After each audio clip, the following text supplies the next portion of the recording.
ఈ తాగుబోతులకు నా వాడేతూ ఒకటా రెండా తాగుబోతుల గురించి ఎంత చెప్పినా ఎన్ని చెప్పినా తక్కువనే నొల్ల. తాగినాక ఏం చేస్తారో ఎవరికి తెలియదు. తాగిన మత్తుల వాళ్ళ మాటే వాళ్లకు శాసనం. వాళ్ళ కంటికి కనిపించేదే అందరూ నమ్మాలి, లేకపోతే కడమోళ్ళను ఉల్టా తాగుబోతులు అనుకుంటారు. అగో గీడ చూడుండ్రి, సేమ్ గిదే కథ అయింది చూడురి. మనము రోజు ఒక తాగుబోతుని చూస్తూనే ఉన్నాం. ఇంట్లో ఎన్ని చెప్పినా తాగుడు మాత్రం అస్సలు మారరు. మరి దేనికి పనికొచ్చేది కాదు, అక్కడికి వచ్చేది కాదు. మరి ఎందుకు తాగుతారో తెలియదు గాని సోయి లేకుండా తాగుతారులా. తాగిన తర్వాత వాళ్ళ లలిత కళలన్నీ చూపిస్తుంటారు, రకరకాల విన్యాసాలు చేస్తుంటారు. మరి ఎందుకో ఏమో ఇంత కూడా అర్థమే కాదు. కృష్ణా జిల్లా మచిలీపట్నం దావకంలా కుక్కను తీసుకొచ్చి పిల్లి అని చెప్పి దీనికి ఏమైందో చూడుండ్రి అనుకుంటా గలను మస్తు సతాయించిండు ఒక తాగుబోతుడు. ఒరే నాయనా, నీ చేతులున్నది కుక్కరా, పిల్లి కాదు. అవు డాక్టరు, మీరు తాగినట్టున్నారు, అందుకే మీకు కుక్కకి పిల్లికి తేడా తెలుస్తలేదని తాగుబోతే అంటుండు.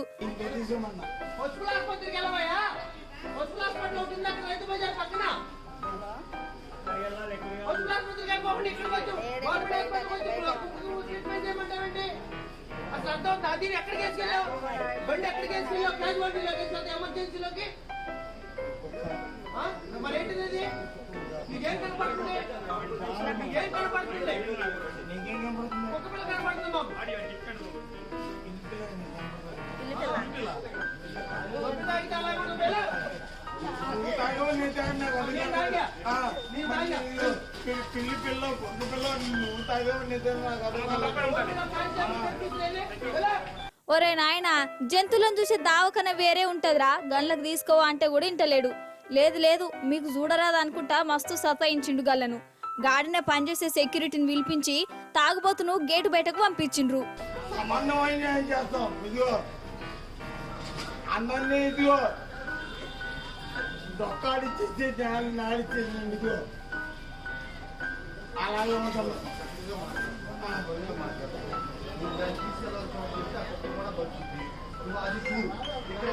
అరే బాబు, ఇది కుక్క కదా, పిల్లిరా.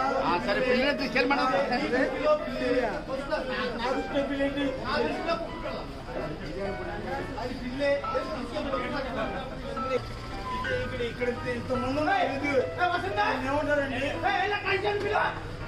ఏమంటారు? ఏందో ఏమి తాగుబోతులు సొయ్యి లేకుండా తాగుడేందో గాని ఇంత కూడా అర్థమే అయితలేదు. కుక్కకు పిల్లికి తేడా తెలియకుండా తాగిండంటే తాగుబోతుల సంఘం ప్రెసిడెంట్ అయి ఉండాలి.